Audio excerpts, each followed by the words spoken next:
that conversation. Remember, the discussion was GBV mitigations, challenges, and international cooperation to find financial solutions to end GBV in Kenya and other countries. Let me officially now introduce my guests. On my immediate left is Anu Ala Rantala. She is the head of Cooperation, Council Gender and Governance Embassy of Finland. Next to her is Janine Cocker. She's the head of Cooperation, High Commission of Canada. We also have Valeria Bonifante. She's the Deputy Head of Office of Italian Agency for Development Cooperation. And we have Mary Wanjiku. She's a team lead of End Violence Against Women and Girls at UN Women. Ladies, thank you so much for coming. It's actually exciting to have only ladies in the panel. It's so rare usually. And since we're discussing the 16 days of activism, so I think it's very crucial to have you on board. From different places that you sit, of course, in different positions. But I want to start off with Anu, if I could start with you. In your opinion, what is the significance of the 16 days of activism, generally, globally? What is the importance of this campaign? I think it's really important that we put, limelight on the very serious topic, serious human rights violation that the gender-based violence is. Of course, our activism shouldn't be limited to 16 days. I mean, it's a 365 days work. Right. And I'm sure we're going to get into what we are doing. But I think it's still very good to have the chance and get the attention of media to the topic. And usually we have a specific theme every year. And this year the prevention theme, I think, is very, very key. So yeah, I think it's still needed because it's still such a challenge, not only in Kenya but worldwide. And I think during COVID times, when people were more confined to their homes and so on, it escalated in many places. So I think there's more awareness on it. So yeah, still very much needed. Right, thank you for that. Janine, what about you? What are your thoughts? Yeah, I'd agree with my colleague. It's really to say that gender-based violence is not over. A lot of people think that we're over it and it was something that happened a long time, but it's still very, very pervasive. And it takes a lot of different forms. And it's so normal that sometimes we don't recognize it. So gender-based, the 16 days is a really good time to sort of raise up this issue.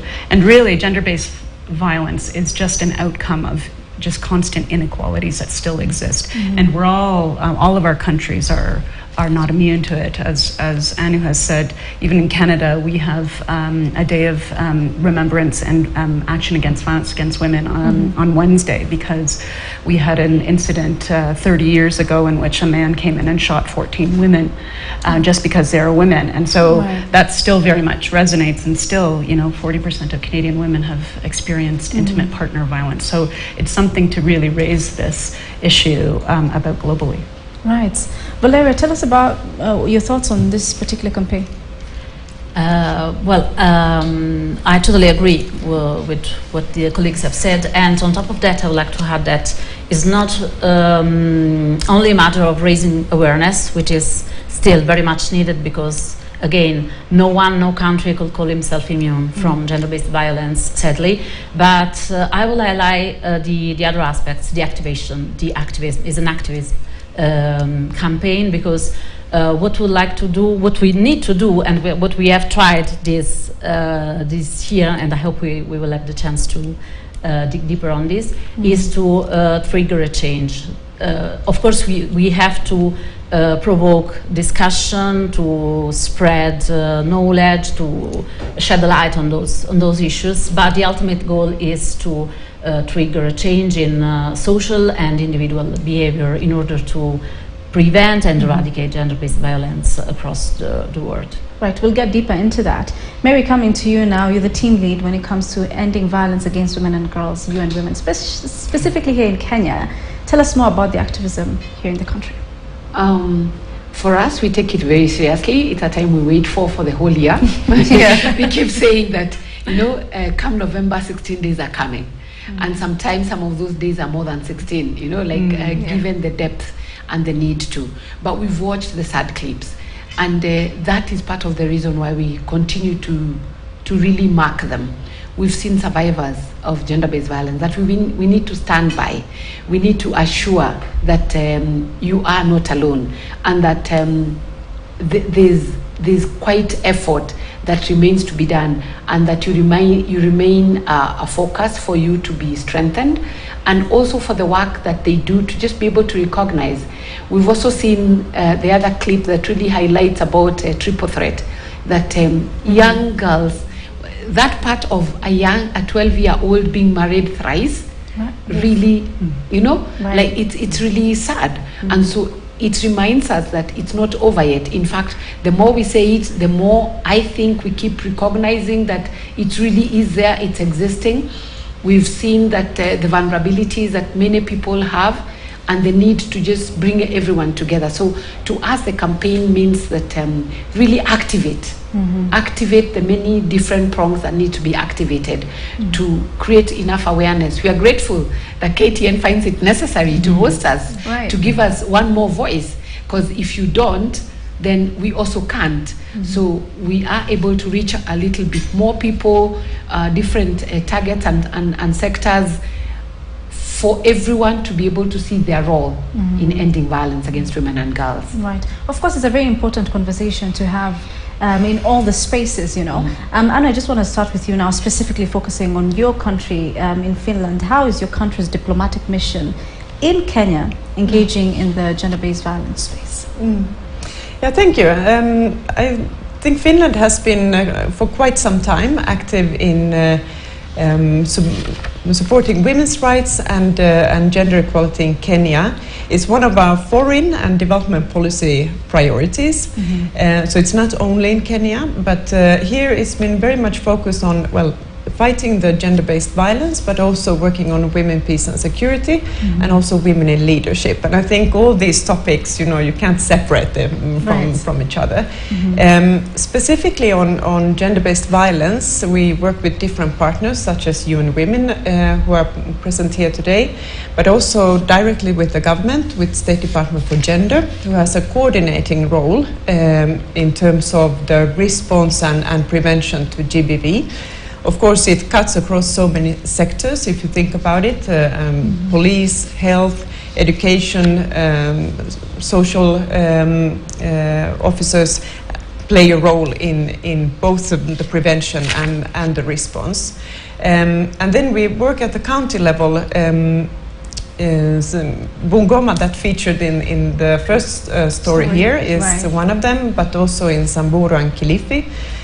Together with the county governments, we've chosen different counties with a bit different characteristics and different challenges when it comes to the GBV. I mean, in Samburu, you have still FGM as one of the difficult challenges, whereas in Bungoma, well, there's a pocket in Mount Elgon area, but there's other issues that are the kind of drivers of GBV, being more cosmopolitan area, and as well as Kilifi, then, who has also, you know, their challenges with teenage pregnancies.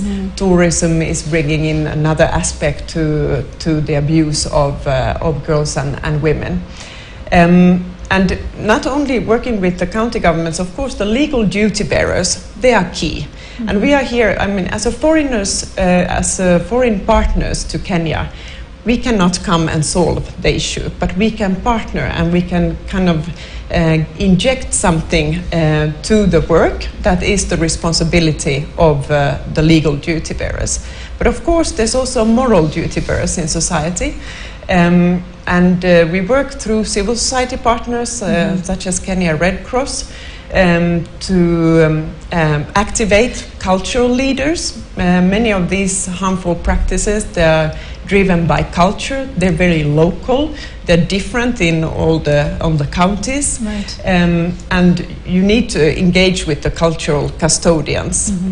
If you think of Samburu, a few years ago, there was the Kisima Declaration against FGM, which was spearheaded by the elders.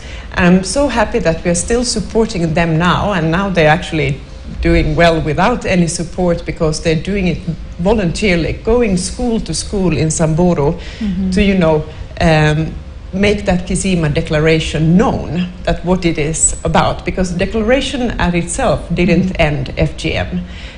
It's one step, recognizing that we don't accept this, which is already by law illegal in Kenya. But to create awareness on that and really having them in the forefront to do that work. So that's a few of the things that we do here in Kenya. Pretty important. You've touched on a lot of things, especially just focusing on the communities. Janine, coming to you, how do you see diplomatic efforts now contributing to the prevention of response when it comes to gender-based violence in the country beyond now the 16 days of activism? And what do you do from where you sit at the High Commission of Canada? Sure. Thanks for the question. Well, much like Finland, we have a feminist policy, so all of our efforts have to have some integration of gender equality. And in fact, 97% of our funding is focused on gender equality. And I would say, as I started, GBV is an outcome of inequality. So I think we sort of take a two-prong approach. We do one focus on immediate needs, and so we support small grants so that women and survivors can get out of the situation. We also support GBV crisis centers as well as hotlines.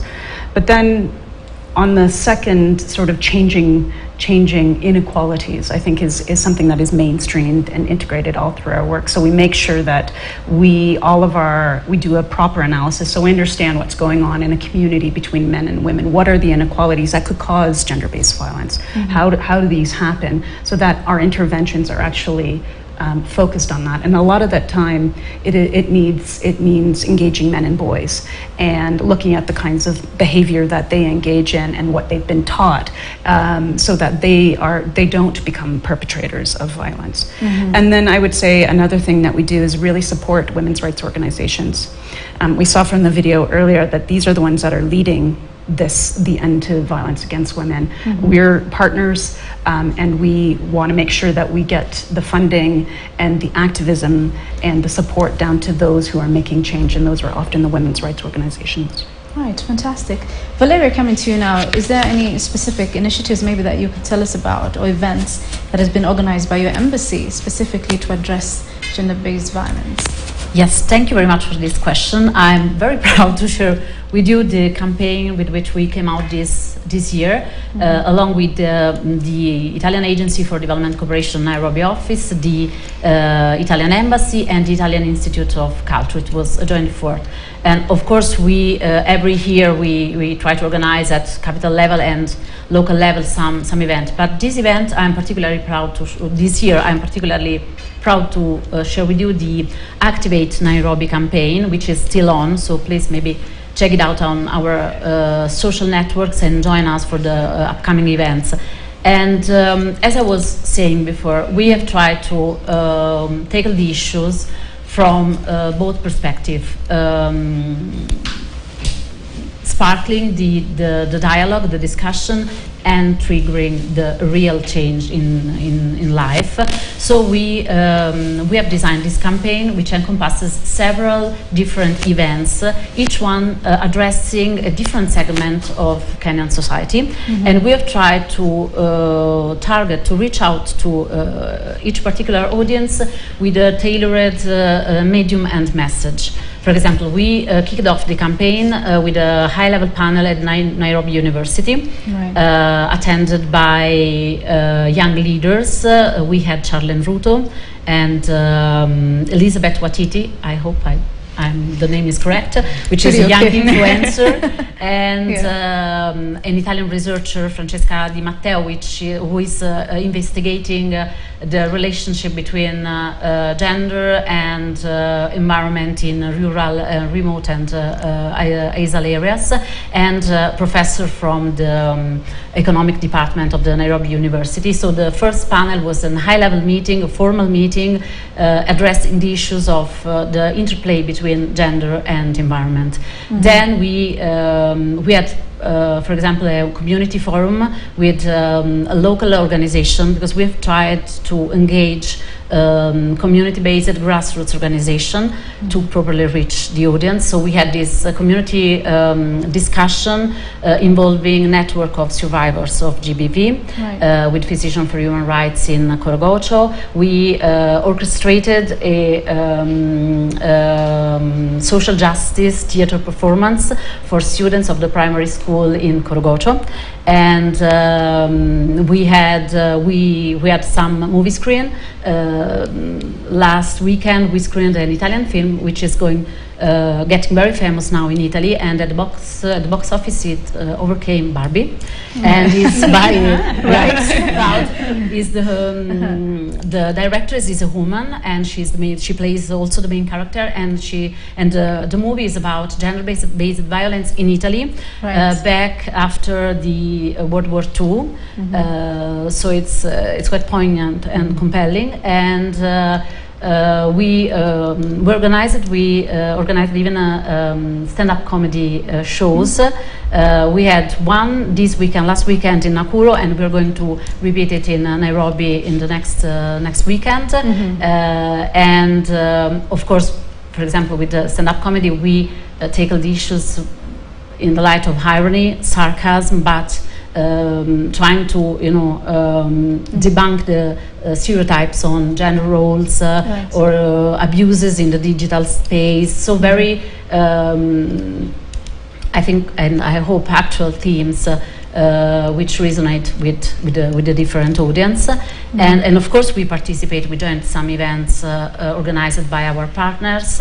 And for example, one event which has been organized within the umbrella of the UN implemented program, Let It Not Happen Again, which has been mentioned in the cover story. Grassroots organization named Feminists for Peace, Justice and Rights and Justice, together with the Office of the High Commissioner for Human Rights, gather several women-led organizations from all over the country in a very galvanizing event, and we were happy to be there to be hosted in that event. Clearly there's a lot going on when it comes to activism and gender-based violence.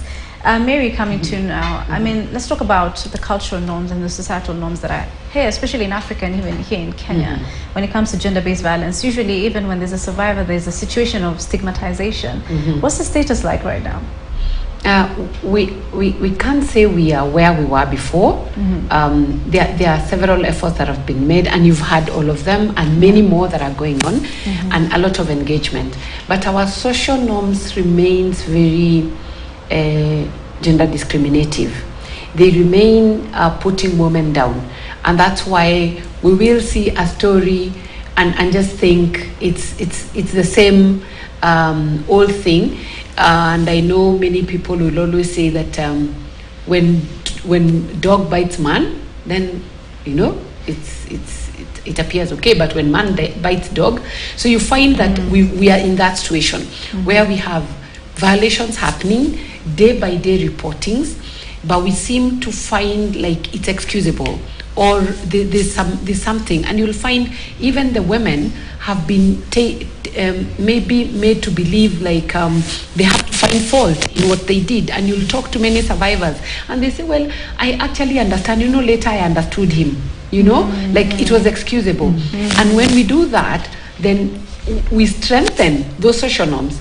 We keep thinking that it's all right to violate a young girl, a middle-aged, an older person, and so it continues, and at all levels and in different aspects. So it's not, the social norms really are entrenched. So be it in women in politics, we find a lot of violations. We've just been watching what has been happening with Meru County. Just many, even as you watched probably Senate, just trying to normalize, like, isn't it okay? Isn't it a culture? Don't you know that this is a certain region that has this kind of norms? So we try to normalize, be it in economic empowerment, that women will be paid less, and it appears okay, No. like, I mean, you're a woman, so don't expect so much pay. You don't maybe have enough strength. So we have continued doing so that when you hit physically, we tend to now recognize only that, but there are many discriminative tendencies, many abusive tendencies that continue to go on. But good thing is that with campaigns like this, with many efforts that are going on within the country, moving beyond the city to the counties, then we have a lot of efforts that have continued to give awareness to the people, to embolden women, but also to strengthen civil society organizations, women rights organizations, so that they can continually keep challenging and keep advocating these norms that are going on. And working multiple, I think Anu just said that it's not just working with communities, but the police, the teachers, the nurses, everyone, the whole chain, even when you're supporting survivors, the whole chain, that everyone needs to change the behavior. And even the behavior of how we treat survivors, that we tend, apart from just blaming them, we tend to find them very powerless and just continue with the abuse. So just having multiple energies around it, having government come in and really make good the commitments. There are many laws that are going on in Kenya. If we are audited, we are not the worst. We are not even anywhere on the radar of being the worst. We are doing very well in terms of laws, in terms of policies. Counties now have gone on to make their own tailor-made policies, albeit the fact that we have national laws, but they've gone on to push for contextualized laws on GBV. And so we are not lacking in that, but we are lacking in making good the implementation. So how do we ensure that the implementation matches? How do we ensure that the responses really become prohibitive? Are we seeing enough sentences? And we can see that the judiciary has also moved on and started SGBV courts, the children online courts, the many services that are there for children. But then we need convictions that really stop those people. Lately, it's not been very nice. We've seen political influence in cases of the SGBV. I think the media highlighted cases of Baringo, the cases of Bungoma. We've seen Busia. It's not nice when then it appears that some sector can commit offenses, but we tend to find it excusable. We tend to find it good, and those are the examples that are being set. So, and I think also violations moving to other realms, online violence. Now we tend to think that when you're physically abused, that's when, but then online violence has become a big thing for women, and the way we are naturalized is that we are not going to just see nudity pictures of someone, whether it is, I don't have even the time to start explaining that this was choreographed, this was photoshopped. It's bad enough that it appears with my face or with my name. So, and it takes away a lot of space for women. You wouldn't go to work, but also just saying that violence against women and generally gender-based violence costs the country, costs a lot of money.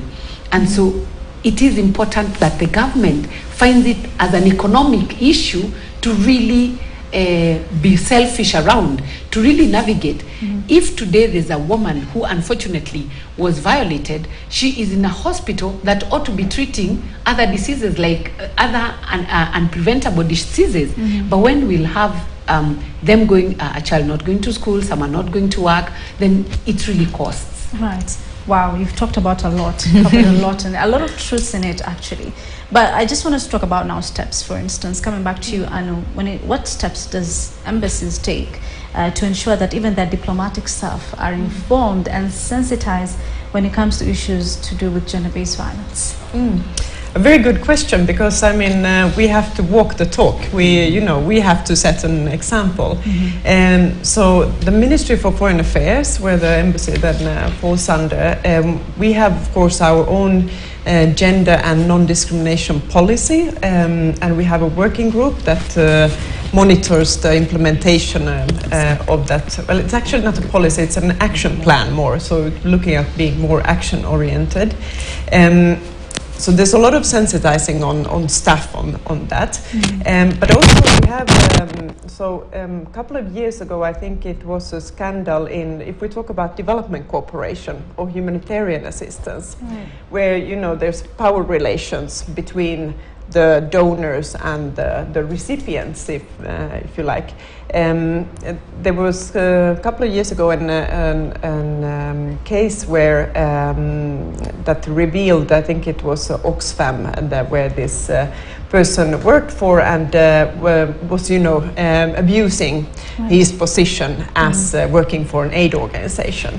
And that created a global discussion on preventing the sexual exploitation and abuse and harassment.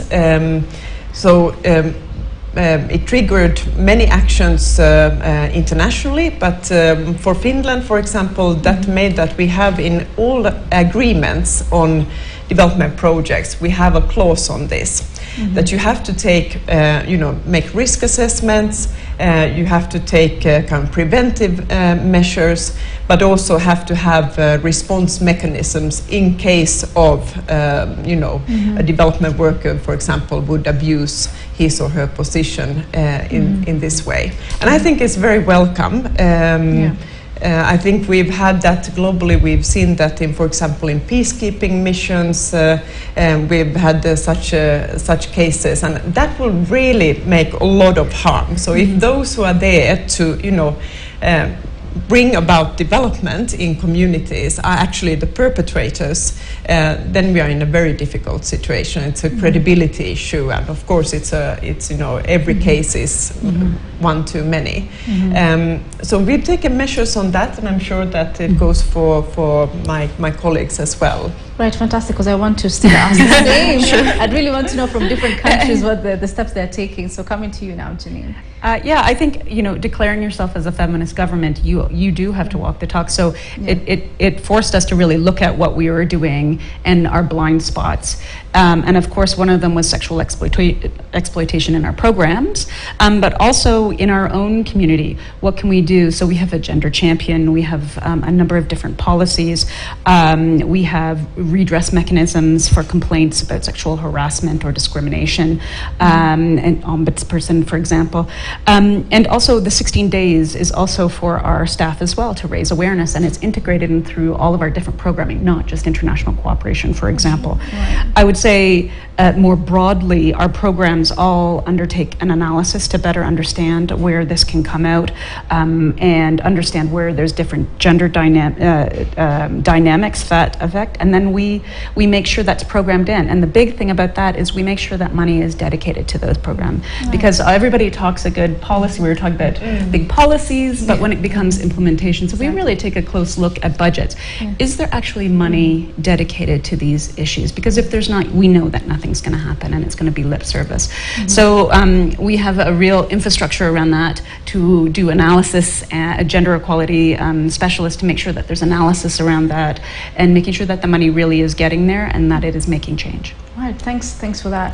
We have like 2 minutes to go. So Valeria, just coming to you again on the same Try day. to be super quick and echoing what has been said on preventing sexual abuse, exploitation and harassment in humanitarian aid and development aid. We have an ethical code as the agency to which every person from the staff and any organization, same as Finland, has to adhere to the clause of this ethical code, especially the clause relating to sexual abuse, exploitation and harassment.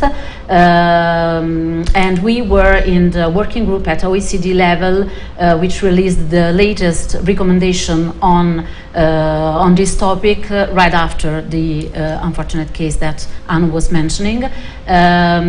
Plus, we have established an internal committee, a kind of guarantee committee, which is in charge of ensuring equal opportunities and preventing discrimination. So any person from all over the world, part of our staff, can reach out, which experience abuse or discrimination can reach out to this committee and seek for help. And on a more practical side, we have published and released different tools. For example, the guidelines on GEWE, Gender Equality and Women Empowerment, which outlines the overall strategy, and we are trying to trickling it down, publishing an handbook, which will be an operational tool to conduct gender analysis and take into consideration gender perspective while designing specific intervention. We have released a glossary because we firmly believe that language, the language we use, could shape and change the way we think and the way we act. Right. And we release an annual gender report summarizing at a glance flagship initiatives in order to spread awareness within the organization and outside the organization on our effort. Right, fantastic. Thank you for that. I just want to wrap up with Mary now. We talked about implementation, how it needs to be important, but also maybe you can touch on what steps even UN Women is making sure that their staff is enlightened when it comes to gender-based violence as we wrap up. Yes, it's very primary for our own staff to also be aware that really it is violence against women, because then we wouldn't have the ability to say it to anyone else if ourselves are not observing. We actually have compulsory courses that we take within the past department that we've been at UN Women. So I believe that that goes a long way in how then we work with communities. Even our own partners are required to have a policy on anti-GBV, and when they recognize capacity issue, we are at hand to be able to offer that capacity. At the UN, generally there's even an investigative office. Should there be any sort of violation, then it's anonymously reported, and there are many ways of investigating it so that justice can be realized for anyone who gets that kind of abuse. I'll try to talk so fast. No. It made a lot of sense though. Thank you so much, David. I really appreciate it. I think the conversation, we've managed to cover almost everything, slightly, I hope so. Right? Thank you for that. Of course, that's a wrap for News Center, but just to recap, we're having a conversation, of course, on gender-based violence, and just to take a look at our guests, we had Anu Alarantala, right on my immediate left. She's the head of Cooperation Councillor, Gender and Governance, Embassy of Finland. Next to her is Janine Coca. She's the head of Cooperation, High Commission of Canada. We also had Valeria Boniface. She's the deputy head of Office of Italian Agency for Development Cooperation. And we had Mary Wanjiru. She's the team lead for